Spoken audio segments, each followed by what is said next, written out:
ଭାବ ଜାଣେ ଯଶୋବନ୍ତ, ଗାରକଟା ମନ୍ତ୍ର ଜାଣେ ଅନନ୍ତ। আগত ନାଗତ ଚ୍ୟୁତ ଭଣେ, ବଳରାମ ଦାସ ତତ୍ତ୍ୱ ବଖାଣେ। ଭକତି ଭାବ ଜାଣେ ଜଗନ୍ନାଥ, ପଞ୍ଚସଖାଏ ଓଡ଼ିଆ ମହନ୍ତ। ମ୍ଲେଚ୍ଛ ପତିତ ଉଦ୍ଧାରିବା ପାଇଁ, ପ୍ରକଟ ହୋଇଲେ ଓଡ଼ିଶା ଭୂଇଁ।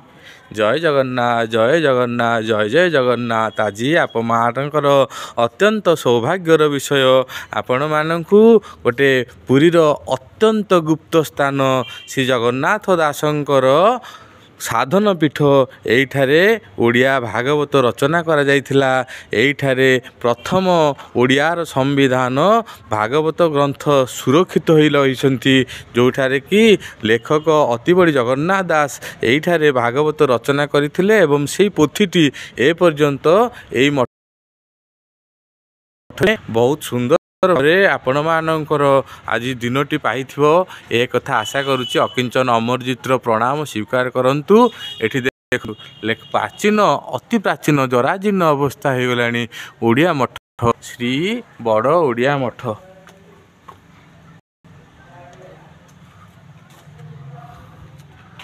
ଏଇଠାରେ ଓଡ଼ିଆ ଭାଗବତ ସୁରକ୍ଷିତ ହୋଇ ବଡ଼ ଗ୍ରନ୍ଥଟିଏ ଶ୍ରୀମଦ୍ ଭାଗବତ, ଦ୍ୱାଦଶ ସ୍କନ୍ଧ।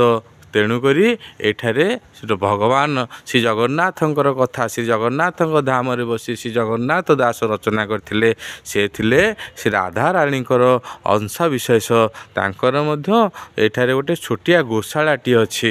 ଦେଖନ୍ତୁ, ଗୋମାତାର ସେବା ନିହାତି ଭାବରେ ଆମର କରିବା ଦରକାର। ଏ ଗୋଶାଳା ଯେପର୍ଯ୍ୟନ୍ତ ସୁରକ୍ଷିତ ଥିବ, ଆମ ହିନ୍ଦୁ ଧର୍ମ ସୁରକ୍ଷିତ ଥିବ।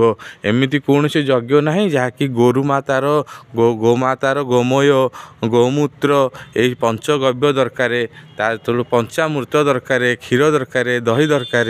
ତେଣୁ ଏଇଟା ପ୍ରାଚୀନ ମଠ। ତେଣୁ ଦେଖନ୍ତୁ ସବୁ କୁଣ୍ଡ ରହିଛି।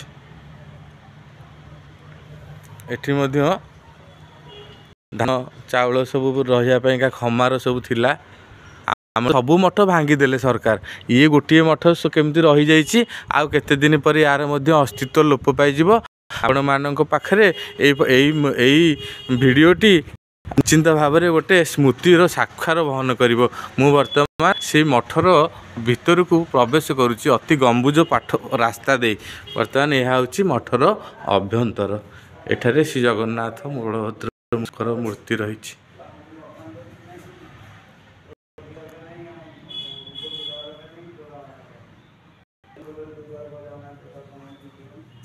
ଶ୍ରୀରାମ ରାବଣ ଯୁଦ୍ଧ।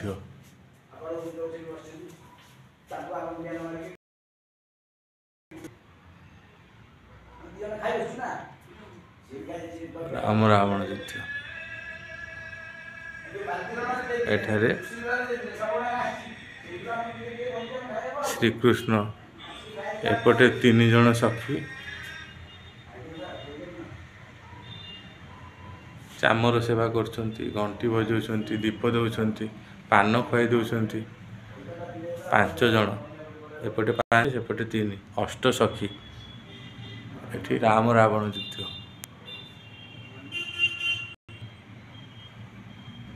ସବୁ ଲିଭି ଆସିଲାଣି। ଅତି ପ୍ରାଚୀନ ଏଠି ପ୍ରଭୁଙ୍କର ବସ୍ତ୍ର ହରଣର ଦୃଶ୍ୟ। ଏ କଳା କୌଶଳ, ଏ ଚିତ୍ର ଆଧୁନିକତାରେ ମିଳିବ ନାହିଁ ଆଜ୍ଞା।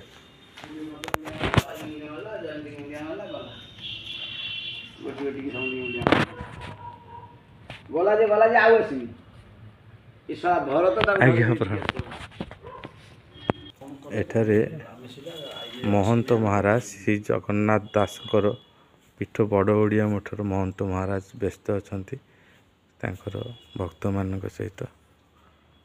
ସୁନ୍ଦର ପରିବେଶ, ଅତି ଶାନ୍ତ।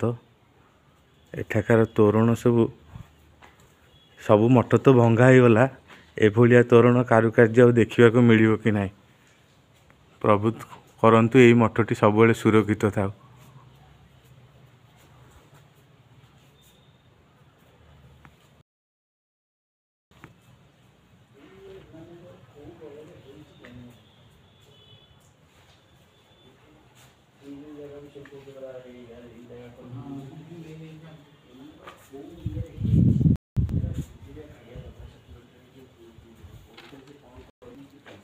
ଦେଖନ୍ତୁ କେଡ଼େ ସୁନ୍ଦର ଲତିକା।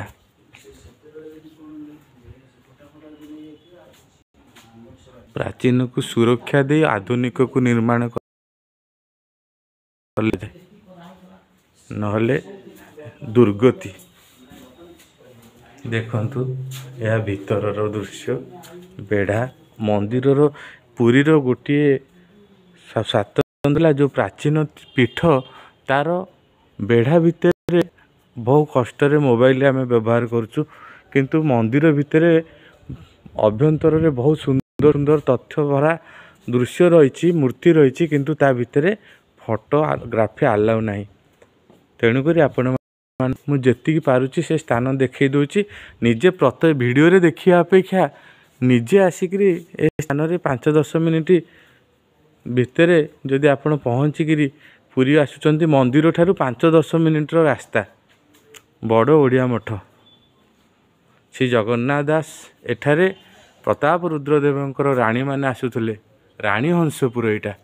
ରାଣୀ ହଂସପୁରରେ ଶ୍ରୀ ଜଗନ୍ନାଥ ଦାସ ଯେତେବେଳେ ଏବଂ ତାଙ୍କର ପରିଚର ବହୁତ ସୁନ୍ଦର ସୁନ୍ଦର ଦାସ ଦାସୀମାନଙ୍କ ସହିତ ମଣ୍ଡିତ ହୋଇକରି ଭାଗବତ ଶୁଣୁଥିଲେ।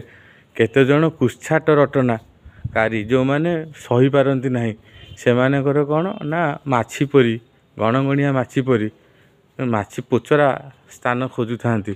ସେଇଭଳି ସେମାନେ ସବୁ ଯାଇ ରାଜାଙ୍କୁ କମ୍ପ୍ଲେନ୍ କଲେ, ଅଭିଯୋଗ କଲେ, ଇଏ ଜଗନ୍ନାଥ ଦାସ ସେଠି ନାରୀମାନଙ୍କୁ ଧରିକିରି ଗୋଟେ ଲୀଳା ଚଲାଉଛି, ରାସ ଲୀଳା ଚଲାଉଛନ୍ତି। ଆପଣଙ୍କର ରାଣୀମାନଙ୍କର ସତୀତ୍ୱ ଉପରେ ବିପଦ ରହିଛି। ଏକଥା ଯେତେବେଳେ କହିଲେ, ସେତେବେଳେ ରାଜା ପଚାରିଲେ ହେଉଛି ଶ୍ରୀ ଜଗନ୍ନାଥ ଦାସଙ୍କୁ ବନ୍ଦୀ କଲେ। କେତେ ସୁନ୍ଦର ସୁନ୍ଦର ବୃକ୍ଷ, ପ୍ରାଚୀନ ବୃକ୍ଷ। ଏଠି ମା ତୁଳସୀ ମା ବିରାଜମାନ କରିଛନ୍ତି। ତୁଳସୀ ଗଛ ବହୁତ ସୁନ୍ଦର ସୁନ୍ଦର ଭାବରେ ପ୍ରଭୁଙ୍କ ସେବା ପାଇଁ ତୁଳସୀ ଗଛ, ବୃକ୍ଷ, ଫୁଲ ଦରକାର ମଠମାନଙ୍କରେ। ଏ ହେଲା ମଠର ପରିସର। କେହି ନାହାନ୍ତି ଏ ସ୍ଥାନକୁ, କେହି ଆସିବେ ନାହିଁ, କାରଣ ଏ ଗୁପ୍ତ ସ୍ଥାନ। ଏଠାର ତତ୍ତ୍ୱ, ଏଠାର ରହସ୍ୟ ଯେଉଁମାନେ ଅନୁଭବୀ ସେଇମାନେ ହିଁ ଜାଣନ୍ତି। ଅନୁଭବ କ'ଣ? ଶ୍ରୀ ଜଗନ୍ନାଥ ଚରିତାମୃତ ବୋଲି ଗୋଟେ ବହି ଅଛି ଆମର, ସେଥିରେ କୁହାଯାଇଛି ଶ୍ରୀ ଗୁରୁ ଶ୍ରୀ ଚରଣାରବିନ୍ଦ ଆଶ୍ରୟେ ତୁଟେ ଭବ ଦ୍ୱନ୍ଦ୍ୱ, ଦ୍ୱନ୍ଦ୍ୱ ତୁଟିଲେ ଜ୍ଞାନ ହୋଇ, ଜ୍ଞାନରୁ ବିଜ୍ଞାନ ମିଳଇ, ବିଜ୍ଞାନ ଅନୁଭବ ସାର, ଭକତି ଗୋବିନ୍ଦ ପୟର। ତେଣୁ ଗୋବିନ୍ଦଙ୍କ ପୟରରେ ଭକ୍ତି ହିଁ ଆମମାନଙ୍କର ଏକମାତ୍ର ଅନୁଭବ ସାର। ଅନୁଭବ ହିଁ ସତ୍ୟ। ଅନୁଭବକୁ ସତ୍ୟ କହି ଅଭିରାମ ବାଇ। ଦେଖନ୍ତୁ କି ସୁନ୍ଦର ପ୍ରାଚୀନ କାରୁକାର୍ଯ୍ୟ। କେଉଁଥିରେ ହେଇଛି? ସବୁ ଚୂନରେ କି ସିମେଣ୍ଟରେ। ଏଠାରେ ସବୁ ଝୁଲଣ ହୁଏ। ଝୁଲଣ ଭଗବାନ ରସରାଜ ରସିକେନ୍ଦ୍ର ମୌଳି ଝୁଲୁଥାନ୍ତି।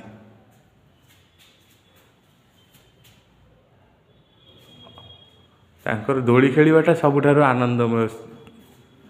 ଏଭଳିଆ ମନୁଷ୍ୟ ଯେତେବେଳେ ଅତି ଖୁସି ହୋଇଯାଏ ସେତେବେଳେ ଦୋଳି ଖେଳେ। କି କ'ଣ ଦୁଃଖରେ ଦୋଳି ଖେଳେ କି? ଗୋଟେ ରହସ୍ୟମୟ କଥା ଆପଣମାନଙ୍କୁ ସେଇ ଶ୍ରୀମଦ୍ ଭାଗବତରୁ କହୁଛି। ଭଗବାନ ଶ୍ରୀକୃଷ୍ଣଙ୍କର ଯେତେବେଳେ ବଂଶଟା ଯାକ ଧ୍ୱଂସ ହୋଇଗଲେ, ମଦ୍ୟପାନ କରିକିରି ଗୁଜୁରାଟ ପ୍ରଭାସ ତୀର୍ଥରେ ସବୁ ନିଜେ ନିଜେ ମରାମରି ହେଇକି ମରିଗଲେ। ସବୁ ବଂଶ ଧ୍ୱଂସ ହୋଇଗଲା ପରେ ଭଗବାନ ଯାଇ ଶିଆଳି ଲଟାରେ ଦୋଳି ଖେଳିଲେ। ଆମେମାନେ ସୁଖରେ ଦୋଳି ଖେଳୁଛୁ, ତାଙ୍କର ସବୁ ବଂଶ ଧ୍ୱଂସ ହୋଇଗଲା, ତାଙ୍କର ଭାରି ସୁଖ ହେଲା, ଯାଇ ଦୋଳି ଖେଳିଲେ। ପ୍ରଭୁଙ୍କର ଲୀଳା ଏ ଶ୍ରୀ ଜଗନ୍ନାଥଙ୍କ ଦାସଙ୍କର ପୀଠ ଶ୍ରୀ ଜଗନ୍ନାଥ ଧାମକୁ ଆସିଲେ ଆପଣମାନେ ଅନୁଭବ ଏସବୁ ସ୍ଥାନ କେହି